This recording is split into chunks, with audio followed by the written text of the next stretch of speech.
வச்சிடலாம். அதுக்கப்புறமா நம்ம வந்து எண்ணெய் வந்து ஊற்றிக்கலாம்.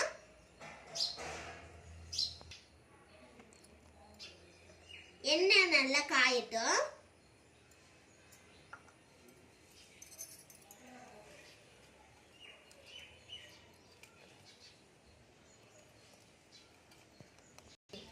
எண்ணெய் நல்லா காஞ்சிடுச்சு. இப்போ நம்ம அதில் வந்து காயை வந்து போட்டுக்கலாம்.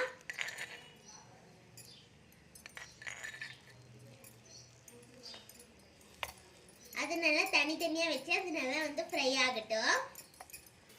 காய்க்கு தேவையான மசாலா போட்டுக்கலாம். மிளகாத்தூள், அதுக்கப்புறமா நம்ம கொஞ்சமாக வந்து உப்பு போட்டுக்கலாம் தேவையான அளவு.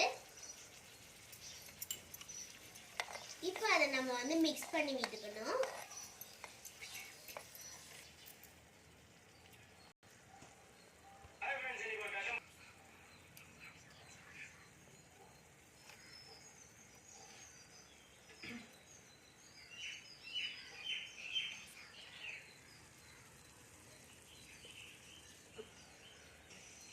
காய் நல்லா பொன்னிறமாக வறுக்கட்டும்.